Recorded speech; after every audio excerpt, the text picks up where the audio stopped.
Hello everyone, welcome back to the workshop. So you may be asking yourself, why are we looking at a blank anvil today? Today I am going to have a little bit of fun in the shop. Now, for all those that have seen my forged hand video, I made this little finger pointer thing, so this way I wouldn't scorch my fingers on any sort of hot iron that I may be working on. Give me 1 second here, ladies and gents. I gotta pull out this little screen here, so this way I can see and make sure I'm still in shot everywhere which way I go. So as you can see here, I made this little bit of a finger pointer thing. It was a fun little build. If anybody wants to go see that, I did a whole forging tutorial on how I did that there. And anyways, I thought it was pretty funny, and now I can point at stuff that's hot and I don't have to sear my fingers. It's worth the look. It's kind of a gag. So, keeping with that theme, I thought to myself, I need some other things in the workshop. So what are we going to do today? We're going to take this bar of steel here for a handle, and we're going to take this hand here that I've cut out of a piece of sheet steel, 1/8 inch thick sheet steel, which I believe is right around 3 mil. Let me check that real quick. I'll go check and make sure the millimeters is correct. Let's see here. Yep, 3.175 millimeter if you are across the pond. That's what that is there.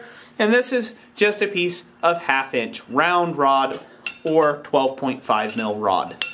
Okay? And so what we're going to do today is we're going to form this hand, and we are going to turn this thing, this beautiful little number here, into a coal rake. So I'm going to be able to use this in this hand, once it's all formed up, to rake coal around in the forge. I figured it'd be a kind of a laugh.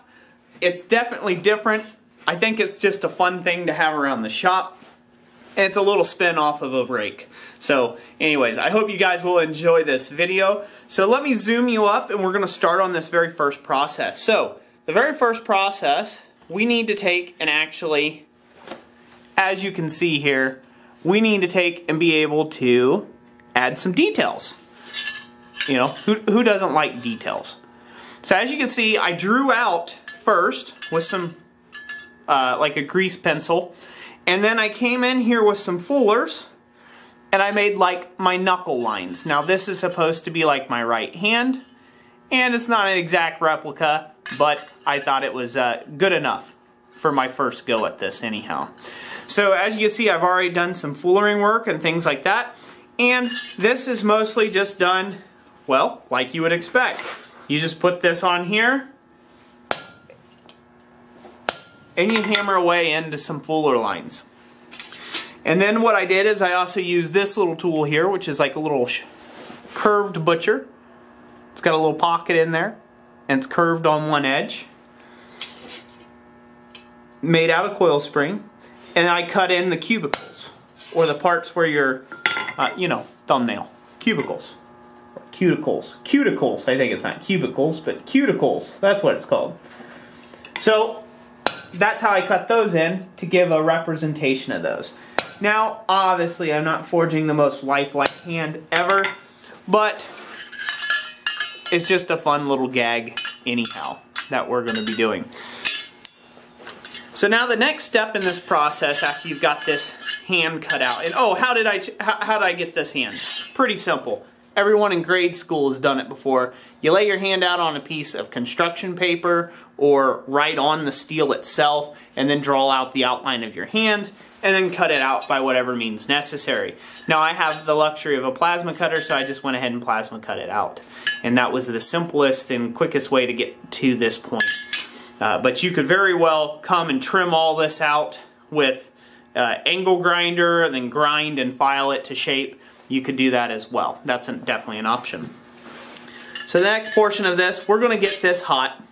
And finger by finger, we're actually going to go over to the swedge block. And we're going to give these fingers some domage, some roundness to them, before we bend them into a hand. My ideal is to create a hand like it's grabbing or clawing at something, and that's what I'm hoping to do with this. So we'll see how well that goes. We're going to take this over the swedge block. If you don't have a swedge block, as that's a common complaint, I'm going to point out where I have made a video showing how you can make your own swedge block. And I did this all by hand without any power equipment. This was all hand forged by hand. Obviously I had some tools like to make some fullers and stuff with some welders. I just kind of took the quick way. I could have forged those out too as well. But you can use any of these depressions to actually form this. Now I don't have something to clamp this in the upright position so I can use it yet. So I'm going to use my large shop swedge block that I have. But you can certainly do it on something like this just by putting the hand. Let me zoom you out real quick so you guys aren't so close. By putting the hand in one of these molds and then just hammering down on the back side. Obviously, this would be upside down, and you would just hammer it down and give it just a wee bit of dome to give it some life and character. Without further ado, I'll get this hot and we'll be over at the swedge block. So you're going to want to take and have a nice small cross peen to work this hammer with. And you're going to want to make sure that the fingers, the textured side of the fingers pointed down. Now if you can see, I'm not really working this with too much vigor. I'm just trying to get a little bit of shape in the finger, okay? We're not trying to go gangbusters here. We just want to get the form done. But we don't want to have to, we do not want this to end up, how do I want to say, we don't want to beat out all the texture and all the design effort that you put into it. Now you're going to start noticing real quick these start getting in the way. These digits are going to start getting in the way. So it's a little bit of a trick. It can be done. You just have to hammer it just about right and then get it down in there. So now we're going to heat up the second finger, and this material really cools down pretty quick. So you want to make sure that you work fairly speediously as you go about doing your work here. But you can see already this finger here looks a lot better now. Almost looks really lifelike compared to the flat finger. So we're going to go ahead and get another heat on this. The great thing about stock like this is that it heats up very quickly. Bad thing about stock like this, it cools very quickly. So we'll get this good and hot again. I think you guys will enjoy this whole entire video here. If you don't, that's okay. There's other channels that you can go to that would be happy to oblige you with not enough information. But so here we go. Go ahead and hammer this up here.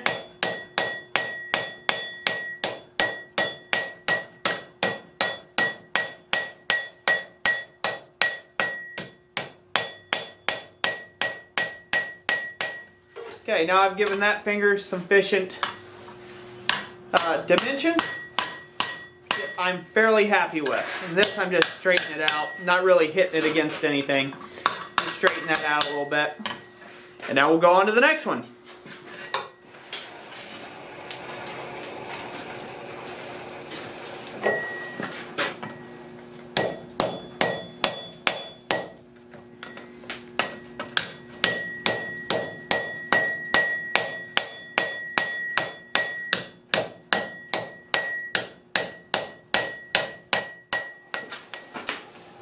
Okie doke. Now that we've got all the fingers formed into that half round shape, now we're going to start forming the fingers with the cross peen and start tilting it a little bit from the inside out. And that's going to give us kind of our knuckle look, if you will.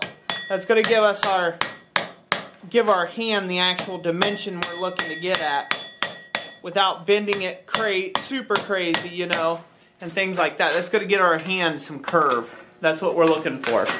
So you can do this even at pretty low heats, which is really great and is at a great benefit. And so like that finger there is like completely cold, but I'm still able to bend it a little bit, which is awesome. So as you can see, this is getting to be starting to look a bit like a hand. It looks kind of funny and goofy. Once I start adding some dimension here, it's going to look a little better and a little more natural. As natural as a steel hand can look. Okay, so now we're going to actually form the hand, like the clutch of the hammer, the hand. But you got to understand that, you know, this area here needs to be left meaty. And so we're going to kind of forge in a recess here and then up in here. So we're more of like a teardrop shape, if you will, or a lozenge shape. Well, not really a lozenge, but we're going to leave the thumb area alone. We're going to try to form right in here on a wood block, like right in between the thumb area a little bit, to give this some shape and to get this to where it starts kind of curling back into itself, and then work across the palm of the hand, create our pocket. And that's going to give ourselves, like I said, it's going to give ourselves just a wee bit more dimension. And that's really what we're wanting here. Now we may very well have to take and straighten this out a bit, but the ideal is to start hammering in some detail into the hand, get the hand more shapely. So hammering into a wood block is a good way of doing this without damaging all your top detail. Obviously some of these fingers will have to be straightened back out, you know, and we're going to adjust some of this and the way it's going to rake and stuff. But we want to give a little bit of dimension, cross dimension to the hand. As you can see, this is starting to look kind of funny. But, alright, so I'm going to throw that back in, we'll get it hot again, and I'll be right back with you. Alright, bringing this back out. Again, trying to work out this palm a little bit.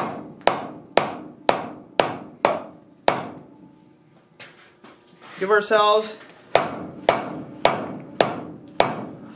just some added hand dimension here. Excuse the pun.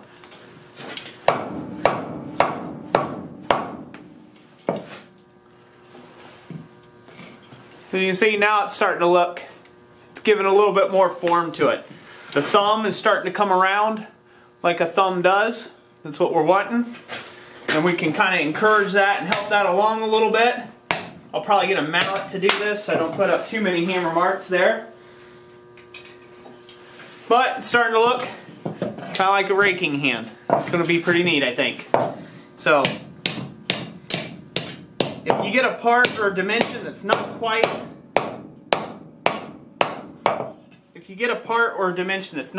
doing what you want it to, just reheat and take your time, straighten it out, and you'll get it there.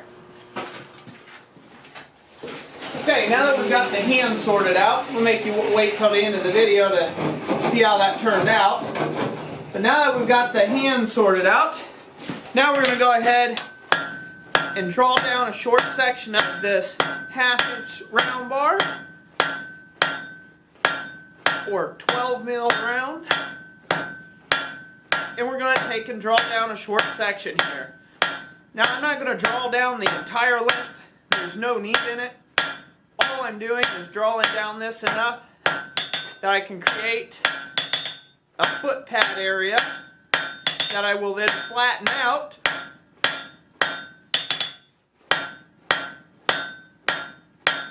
into the attachment point for the hand, to the handle.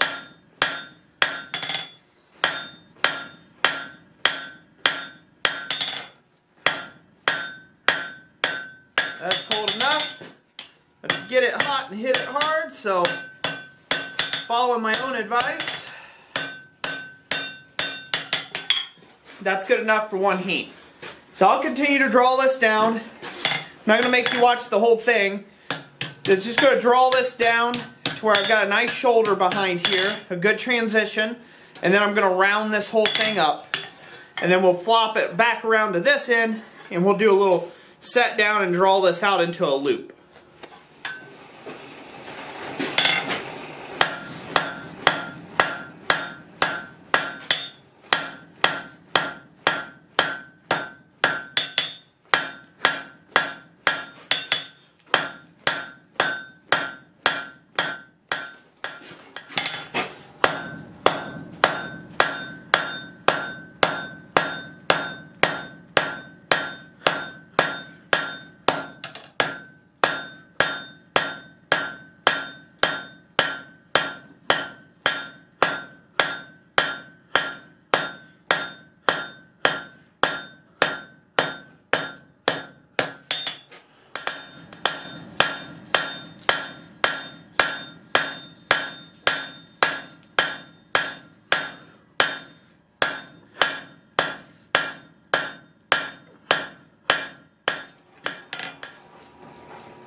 Alright, so here we are. So we've got our hand shaped here. A little bit of a pawl action. And now we also have our handle shaped. I just went for a very simple handle design, elegant, and that's what I'm looking for. As you can see, we got that little mid bar there. You can watch the video for that when it is posted. So I didn't show the whole process on that. I did an individual tutorial on doing that. And so you guys can take and check out that video. It'll be linked up at the end of this video once it is released. So now what we need to do, let me zoom in here a little closer so you're not looking so far away. Now what we need to do is we need to take and go ahead and forge half of this material down. This is approximately 1 inch or 25 mil worth of material. So we're going to do about 12.5 mil, and we're going to take and create a set down and draw that out into a little bit of a tongue that this will then get riveted on. And that'll be the next step in the process, and then we will be able to take and finish this thing up. And that'll be my new coal shovel / rake.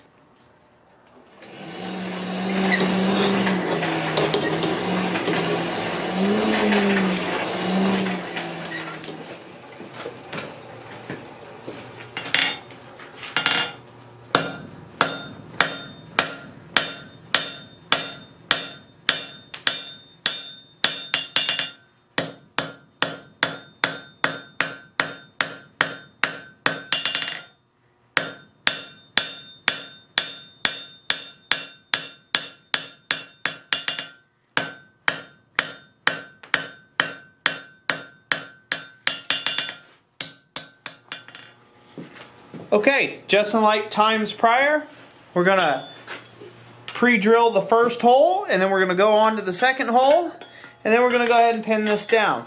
Now, I didn't give myself a long enough space here to really make these rivets very pretty, so I'm just going to do a very simple flush rivet.